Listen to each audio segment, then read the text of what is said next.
Ladies and gents, welcome back. We just heard last week, at the very end of the week, they love to drop these things on a Friday, that the Liberal government has pulled the amendment to Bill C21. Interestingly enough, I was having Rod Giltaca on from the CCFR to talk about that amendment to Bill C21 and C21 as a whole, and then that news dropped. So I brought back Rod to talk today about the situation we're now in. So Rod, where are we with this? Well, no sooner did we record that other conversation than the Liberals decided they wanted to pull these two controversial amendments, Amendment G4 and G46, I believe, from the bill. So I guess last time we spoke, we talked about our organization's response to these terrible amendments. Mm-hmm. And that was our scrap bill C. Well, it's scrap C21.ca. It was on the website, but all the countermeasures, the letter writing campaign, the download site, CCFR so that you download all these memes and social media images and videos and everything to respond on social media to these things. And the poster campaign that was part of that too, to ranges and gun stores and all this stuff. And our conversation wasn't when we released that campaign. That campaign was active for, I think, 8 days. And the Liberals decided to pull those amendments after saying, like, no, these amendments stay. They're great. We need them to keep Canadians safe and all their talking points. But, and then we're left with all this work, and they retreated. So that's great. Yeah. I mean, that's great news, but it's not over, is it? It's not over by a long shot, right? So from what I understand, we have Bill C21 was originally brought in to ban handguns, and they were trying to put a freeze. I guess they said it. They don't want to call it a ban because we all know it's a ban anyway. But they came in with that, and then these amendments are the 23rd hour, and it basically bans everything and leaves open the door to banning anything that was left afterwards. Huge embarrassment for the Liberals at this point. Even staunch Liberals were against this order. So where are we now in the fight against Bill C21, which was originally a ban to law-abiding firearms owners of restricted... Now, for the audience out there that doesn't understand how difficult it is to get your hands on a pistol legally in Canada, can you explain a little bit about that? All right, so there's a lot going on there. So if we want to just... Sorry, I multi-tier questions here. No problem. We'll sort it all out. So in order to acquire and possess a handgun in Canada, you have to take a 2-day safety course. You have to pass with 80% or more in order to get through that. There's a couple of practical exams. There's a couple of written exams. Then you go through the application process where you have to provide references, any medications you're on, job losses, criminal history, interactions with the medical system, like any kind of mental conditions that you had, any depression, that kind of thing. Then you got to wait probably about 3 or 4 months. Then you may get a restricted PAL. At that point, if you want to go buy your first handgun, you would have had to go to a store, choose your handgun, pay for it, talk on the phone to the firearms program, let them know why you're buying that handgun, also be a member of a shooting club. They'll then process that transfer, send you a temporary registration, and then you could take that handgun home. Then you have to wait for the permanent registration certificate, which would take maybe a couple of weeks or what have you. And then you could take it to and from a shooting range to discharge it in the most direct route, it's reasonable in the circumstances. So you can't even stop for coffee on the way. Well, yeah. Well, you can. It depends. Some provinces word it differently. They say the most direct route possible. Right. Then that's a problem, or the most reasonably direct route. And then it's like, okay, well, I had to stop for gas, and I did stop and go through the Tim Hortons drive-through, so that's okay. But you can only take it to and from an approved shooting range. And of course, there's all these storage and transportation rules as well. So it's a very complicated thing to own a handgun in Canada. Mm-hmm. Highly regulated. All handguns are registered, so the government knows who owns them, where they're being stored, all the rest of that stuff. So some of the most highly regulated property that a civilian can own. So it's anything but willy-nilly. They're not just giving it out to any person out there.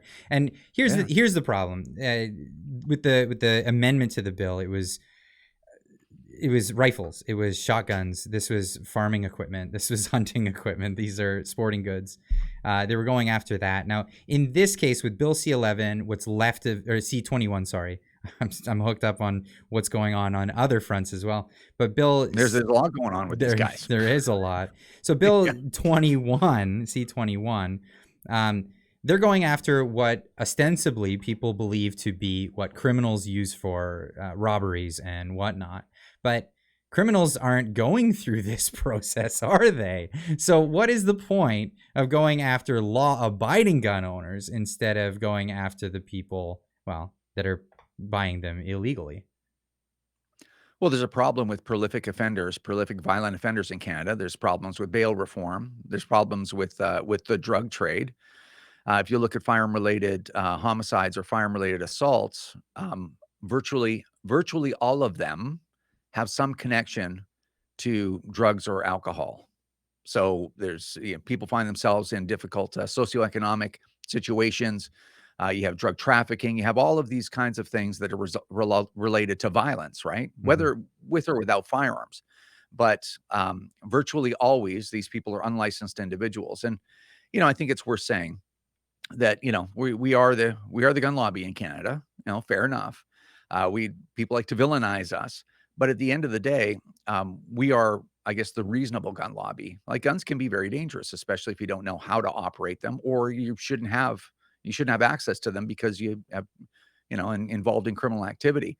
So we know that there's a place in Canada for regulation, but it has to be effective regulation. And previous to all these gun bans and whatnot, starting back in May 2020, we had a pretty strict regime. People understood it. It was far from perfect, but people understood it. And I think it was reasonable that as citizens that will go through all this vetting. Oh, one thing I forgot to say, Clyde, is when you hold a PAL, a possession and acquisition license in Canada, you get what equates to a criminal record check every 24 hours. Okay, your name is run compared to the CPIC database. So if you had any interaction with law enforcement, the next day, the Canadian Firearms Program knows that and can make inquiries or take your firearms license. From what I understand, it's like an open door to coming into your home as well. If you have anything that they want to check on you and make sure that you're keeping your things, all your firearms stored essentially in a legal way. So what you're talking about is an inspection, and there's provisions in the Firearms Act for that. So yes, and this is funny, is because it's a big debate that goes on between anti-gun groups and gun owners. They're like, oh no, you can't have a warrantless search of your home. It's like, well, yeah, you actually can, because what happens is the CFO can ask to see how you're storing your firearms, and they can look on your computer, and they can search anywhere they believe a firearm may be kept. So if they're saying we're looking for handguns, that's basically anywhere in your home.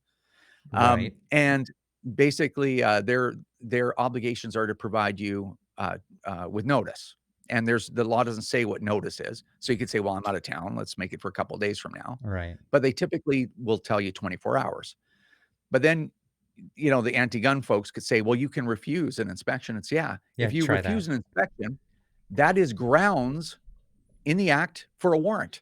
So, if your refusal is grounds for a warrant, like, that's a warrantless search, in my book. So, again, very tightly controlled property.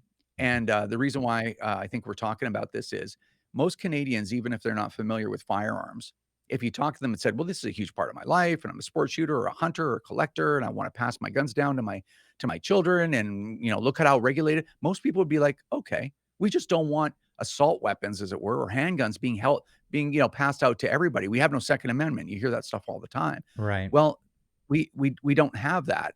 And No, I think most people would say, well, it's okay for you to own a gun if it's well and tightly regulated. And they always have been. Right. And yeah, it's not easy. It's not like other places, or even rumors that you hear about guns being so easy to get your hands on. Maybe if you're a criminal, it's easier to get your hands on a firearm. But you were going to say something?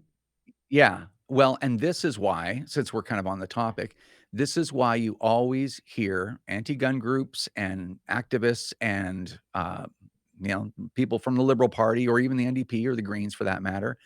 They're always bringing up the United States. They're Hmm. always trying to link our conversation in Canada with the United States because they have a right to own firearms down there. Anyone can basically have a firearm if they have no felony record. They don't even have mandatory safety training. So they know that if they actually spread the facts about what it takes to own firearms and maintain a license in Canada, people wouldn't go along with their scheme. So they're always referencing to the United States and trying to make people think like that we have concealed carry here, or I can put my pistol in the glove box loaded, of my car and drive around town. It's like, it's just not like that. So a lot of No. misinformation.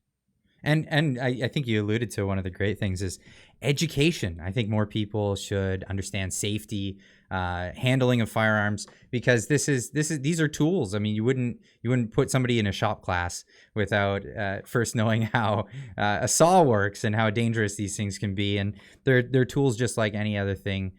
Firearms, and I think the argument would be we should not teach abstinence only. We should teach about gun safety. I think that's a great way to look at things. Well, thanks for joining me, Rod. And where can people again go to find more information about this? Well, they can find us at firearmrights.ca, firearm singular, rights plural, or you can also get to our website at ccfr.ca. And you can choose to become a member of the CCFR and support the work that we do, or donate, or it's your choice.